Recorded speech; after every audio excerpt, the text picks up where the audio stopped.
की प्रगति होने लगी, क्योंकि पूंजीवादी अर्थव्यवस्था का तो पोल खुल जाएगा। क्योंकि अरे एडम स्मिथ ने क्या कहा था? एडम स्मिथ ने कहा था कि बाजार का अपना स्वयं का अनुशासन होता है, डिमांड एंड सप्लाई के रूल के अनुसार बाजार चलता है, और बाजार काफी तर्क संगत है, तो बाजार को आप अपने मुताबिक चलने दीजिए, उसमें छेड़छाड़ मत कीजिए। तो उसने कह दिया कि आप छेड़छाड़ मत कीजिए, डोंट इंटरवेन, उसमें किसी प्रकार का छेड़छाड़ मत कीजिए। अब देखा गया कि वर्ल्ड इकोनॉमिक डिप्रेशन हो गया, तो इकोनॉमिक डिप्रेशन हो गया तो अब बहुत चक्कर पड़ गया कि भाई इकोनॉमिक डिप्रेशन हो गया। अब एडम स्मिथ साहब तो उपलब्ध थे नहीं, तो कब्र में थे। उनसे पूछा गया कि भाई एडम स्मिथ साहब आप तो बहुत बताए थे, लेकिन गड़बड़ हुआ, कैसे हुआ? तो अब उसमें क्या हुआ कि पूंजीवाद तो फॉर टाइमिंग बड़ा डिफेंसिव हो गया। उसी समय क्या हुआ कि सोवियत रशिया में क्रांति हुई, और स्टालिन वहां पर एक व्यवस्था लागू कर देगा, उसे कहेंगे आर्थिक आयोजन, इकोनॉमिक प्लानिंग। तो तुम लोग इकोनॉमिक प्लानिंग और मार्केट फोर्सेस, इसके रिलेशनशिप को तुम नहीं समझ पा रहे होगे, और तुम नहीं समझ पा रहे हो इसलिए तुम नीति आयोग और योजना आयोग को भी वर्तमान में ठीक से नहीं समझ पा रहे हो। हम तो समझ जाते हैं ना कि बच्चा क्या समझ रहा है और क्या नहीं समझ, ये तुम लोग वो इफेक्ट आ ही नहीं सकता जब तक ट्रेडिशन क्लियर नहीं रहेगा तब तक। जैसे लोग पढ़ते हैं नीति आयोग, योजना आयोग, हम तो बिना पढ़े हुए बता सकते हैं कि नीति आयोग, क्योंकि योजना आयोग है वो इकोनॉमी को रेगुलेट करेगी, वो समाजवादी होगी। तो अब नीति आयोग क्या है? नीति आयोग कुछ नहीं, मैंने इकोनॉमी को आप रिलीज करिए, क्योंकि योजना आयोग उस समय लागू हुआ था, और योजनाएं उस समय लागू हुई थी जब दुनिया में समाजवाद की प्रगति हो रही थी। तो बाद में क्या हुआ कि वर्ल्ड इकोनॉमिक डिप्रेशन से बचने के लिए दुनिया के सारे देशों ने योजना अपनाई। तो योजना मतलब फायर मतलब एक तरह समझो तो इकोनॉमिक प्लानिंग चाहे 3 इयर्स का किसी ने किया, किसी ने 4 इयर्स का किया, कोई ईयरली करे या कोई 5 ईयरली करे, नाम जो दे दो, लेकिन प्लानिंग तो, अगर प्लानिंग जिस समय होगी उस समय मार्केट फोर्सेस काम नहीं करेगा बहुत, मार्केट फोर्सेस को फ्री छोड़ दो। एक बात है, जब प्लानिंग तुम करोगे तो फिर तो फिर बाजार की शक्तियां काम करेगी, समझ रहे हो कि नहीं? प्लानिंग का तो मतलब ही होता है ना कि बाजार की शक्तियों को अपने मुताबिक चलाएंगे। बाजार में जूतों की मांग होगी तो जूतों की मांग को कम करके हम किताब की मांग को बढ़ाएंगे। तो उसके लिए प्लान करना पड़ेगा। कैसे करोगे? तो जूता पर बहुत ज्यादा टैक्स लगा दोगे, जूता बनाने वाले ऊपर टैक्स लगा दोगे, समझ रहे हो कि नहीं? किताब बनाने वाले को सब्सिडीज दे दोगे, किताब पर स्टेट टैक्स को कम कर दोगे। तो मतलब फिर तो मार्केट फोर्सेस नहीं रह गया ना, तो मार्केट में इंटरवेन कर दिया ना तुमने। योजना का मतलब मार्केट में इंटरवेन करना। तो जब दुनिया में आर्थिक उदारीकरण आएगी तो क्यों आएगी आर्थिक उदारीकरण? नहीं पता है ना तुम्हें? किन परिस्थितियों में आर्थिक उदारीकरण आया पता है? तेल संकट पता है? तेल संकट ने केन्सियन अर्थशास्त्र पर क्या प्रभाव डाला पता है? वाशिंगटन कंसेंसस पता है? रीगन थैचर फॉर्मूला पता है? तब आर्थिक उदारीकरण क्या समझोगे? खिड़की बंद है, घूंघट डला हुआ है। तो इसलिए तुम लोग जब इकोनॉमी पर अभी जो आर्थिक उदारी कोई भी चीज तुम लोग जो पढ़ रहे हो उसमें वो इफेक्ट अभी नहीं आ पा रहा है ना। वो इफेक्ट तब आएगा जब तुम अपनी आंखों के सामने देखोगे कैसे बदलाव आया। और यही तो मैं चाहता हूं जीएस में आम के आम और गुठलियों के दाम, हर विषय पढ़े उसे दूसरे विषय भी क्लियर हो। कितना एक बच्चा पढ़ सकता है, तो वो इफेक्ट तुम लोग सीधे शुरू कर देते हो, तो अब उसी टॉपिक से शुरू करोगे तो एक फीलिंग नहीं आएगी ना। तो फीलिंग आएगी जो तुम उसको देखोगे। जो बड़े बड़े इंटेलेक्चुअल्स देखोगे कि भाई क्या हिस्टोरियन है और इकोनॉमी के बारे में सीन मसूबी है, जब वो लिखती है तो लगता है इकोनॉमी की इतनी जानकारी अच्छी रखती है। पॉलिटिक कॉन्स्टिट्यूशन के ज्ञान के बिना हम क्या खाक तुमको हिस्ट्री पढ़ा पाएंगे? इकोनॉमी के ज्ञान के बिना क्या खाक पढ़ा पाएंगे? और हिस्ट्री के ज्ञान के बिना कोई इकोनॉमी वाला कैसे चल पाएगा? अंतरराष्ट्रीय संबंध वाला कैसे चल पाएगा? संविधान वाला कैसे चल पाएगा? तो ये चीज तुमको डेवलप करना है, उसको कैसे करना है? तो अब इस डायग्राम में इसको तुमको बौद्धिक जुगाली करनी पड़ेगी। तो जब समाजवाद की प्रगति होगी तो पूंजीपति डर जाएगा। पूंजीपति डर जाएगा, उसको लगेगा कि यार अब तो मेरा कब्र खुद जाएगा। समझ रहे हो कि नहीं? क्योंकि उधर पूंजीवाद हाशिए पर चला गया, दुनिया भर में समाजवाद की प्रगति होने लगी, आर्थिक आयोजन की धूम मचने लगी। तो पूंजीवाद ने पहले समाजवाद की चुनौती के क्रम में एक मानवीय चेहरा ओढ़ा था जो उपयोगितावाद था, जिसने कहा था अधिकतम लोगों का अधिकतम सुख।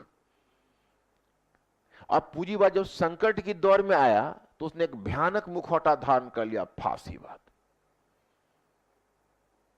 पूंजीवाद सभ्य होने का नाटक कर रहा था, लेकिन व्यक्ति सभ्य है या असभ्य है, इसकी असली परीक्षा संकट के समय होती है। तुमने बहुत नाटक कर रखा और मित्रों में दबदबा स्थापित कर रखा है कि तुम बहुत साहसी हो, कहीं बैठे हुए अचानक एक बाघ उछल जाता है और सबसे पहले बाप रे कहकर चिल्लाते हुए तुम भागे पाए जाते हो, पोल खुल जाता है कि साहसी होने का नाटक कर रहे थे। उसी तरह से पूंजीवाद सभ्य होने का नाटक कर रहा था। विश्व आर्थिक मंदी हुई, जब पूंजीवाद संकट में आया तो उसका वो नाटक समाप्त हो गया। तब उसने अपना भयानक मुखौटा फांसीवाद हिटलर और मुसोलिनी के रूप में धारण किया। मतलब आप इसको गौर करके देखो कि हिटलर और मुसोलिनी किसके समर्थन पर खड़ा था, तो वह पूंजीपति वर्ग के समर्थन पर खड़ा था। जर्मन पूंजीपति वर्ग जिसको और जर्मन जमींदार वर्ग, जुंकर वर्ग ने हिटलर का हाथ मजबूत किया था, और इटली के कुलीन और पूंजीपति वर्ग ने मुसोलिनी का हाथ मजबूत किया था। तो वह तब वह अपना, और उसके बाद फिर वर्ल्ड वॉर का सिचुएशन आ जाता है। और तो ये सारे फैक्टर, उधर जर्मनी को ग्रीव्ड कर दिया piece conference, argument this fight on, पर आप चेंज करिए। फर्स्ट वर्ल्ड वॉर ये जितनी समस्याओं को सुलझाया नहीं, उससे ज्यादा समस्याओं को जन्म दे दिया। अगला लाइन यही लिखवाने वाला हूं। जैसे मेरे दिमाग में आता है कि जैसे अब दोनों वर्ल्ड वॉर तुम्हारा लिंक हो जाएगा ना पूरा, जैसे पहले पढ़ते थे फर्स्ट वर्ल्ड वॉर क्या, सेकेंड वर्ल्ड वॉर, अब बीच की सारी चीजें गायब हो जाती थी। अब क्या है कि तुमको फर्स्ट वर्ल्ड वॉर से सीधा सेकेंड वर्ल्ड वॉर लिंक हो जाएगा। ये बड़ा एक्साइटिंग नहीं है तुम्हारे लिए? इस बार तुम कभी भूल पाओगे भाई कैसे फर्स्ट वर्ल्ड वॉर से सेकेंड वर्ल्ड वॉर की तरफ हम बढ़े। तो यही चीज डेवलप नहीं कर पाती, और यही चीज जिस दिन तुम्हारा डेवलप हो गया उस दिन तुम सही मायने में बन जाओगे इंटेलेक्चुअल। जब स्वतंत्र विचार किसी चीज पर देने लगोगे, किसी चीज को किसी चीज से तुलना करने लगोगे, तो ये चीज देख रही है। इसलिए मैं तुमको पार्ट पार्ट में करके दिया है। एक तो मैंने आधुनिक पश्चिम का उद्भव पढ़ाया है, जो तुम्हारी पृष्ठभूमि का ज्ञान है, वो ज्ञान भी आवश्यक है, क्योंकि उस ज्ञान के बिना पार्ट फर्स्ट तुम नहीं समझ सकते। प्रबोधन समझ सकते हो बिना पीछे के ज्ञान के, देखा होगा। फिर प्रबोधन से तुम आ गए साम्राज्यों के विघटन पर, वो एक पूरा तुम्हारा लिंक होना चाहिए, है कि नहीं। जैसे वहां पूछ देंगे कि अमेरिकी क्रांति के साथ पश्चिमी विश्व में क्रांतियों का युग आरंभ हुआ। तो अमेरिकी क्रांति की फ्रांस की क्रांति से प्रेरणा दिखाओगे, फ्रांस की क्रांति को 1830 और 1848 की यूरोपीय क्रांतियों से प्रेरणा दिखा दोगे, हो जाएगा तुमसे।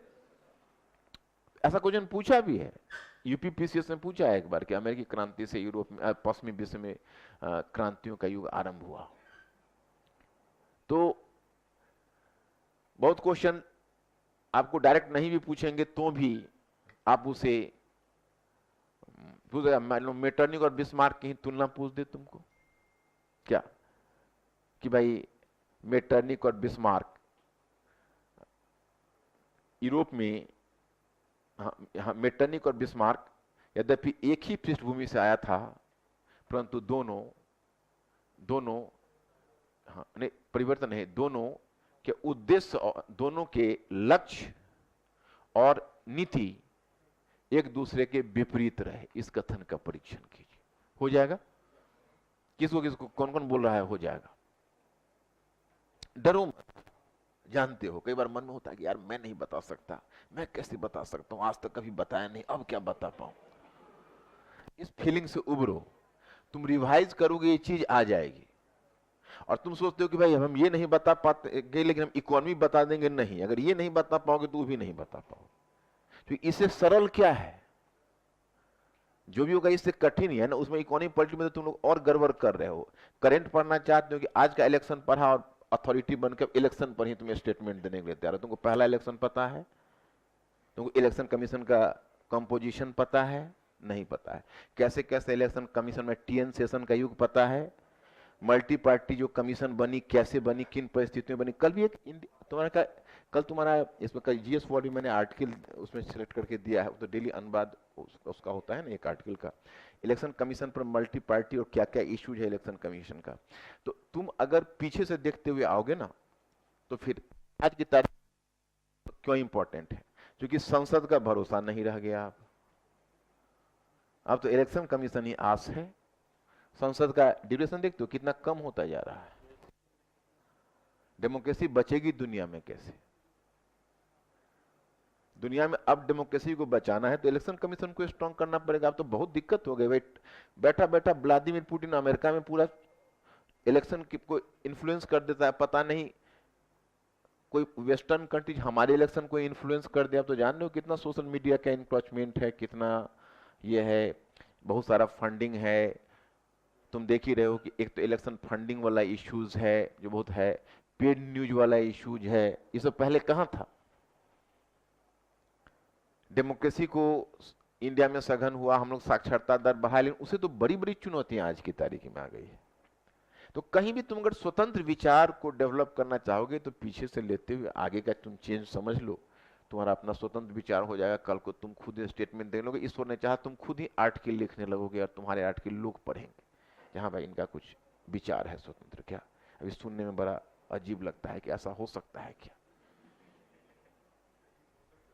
ये कोई बड़ी बात नहीं है, ऐसा हो सकता है। अब कई स्टूडेंट तुम्हारे लिखते हैं, वो आगे दिखाए भी कि सर यहाँ पर हमने इस मैगजीन में दिया, देखिए मेरा छपा है।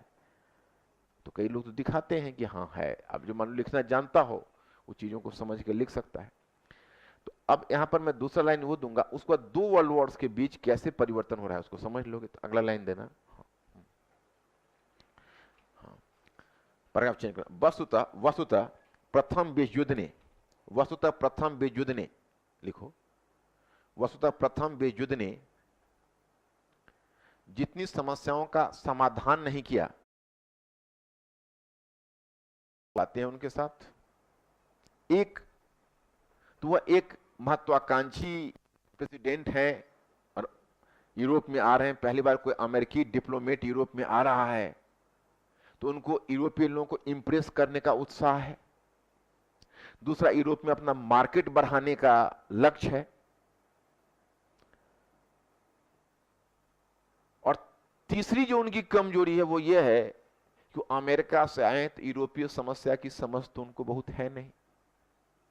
और एक और भी फैक्टर है कि अमेरिका तो युद्ध में लेटर स्टेज में कूदा, और उससे पहले तो ब्रिटेन फ्रांस को मैनेज करना पड़ रहा था, क्योंकि खास कर 1917 में रूस की क्रांति हो गई तब तो और भी स्थिति संकटपूर्ण हो गई।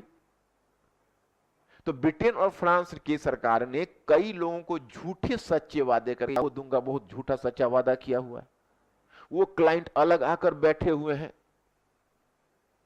कि हमारा, और विल्सन महोदय दूसरे महाद्वीप से आकर यहां आदर्श वाच रहे हैं। समझ रहे हो कि नहीं।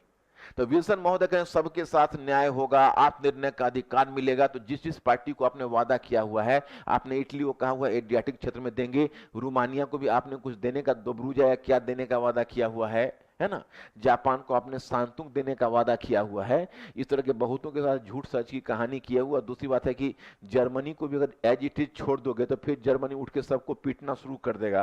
तो जर्मनी का भी काटछांट करना आवश्यक है। और विल्सन के 14 सूत्री कार्यक्रम उसमें आने वाले हैं। क्लाइंट सब बैठा हुआ है, सब हाथ हिला रहा है जो क्या बोल रहे हैं ये, और हम लोगों का तो ये लोग कह रहे हैं थोड़ा सा रुक जाइए, थोड़ा इनको बोलने दीजिए, मैनेज करेंगे।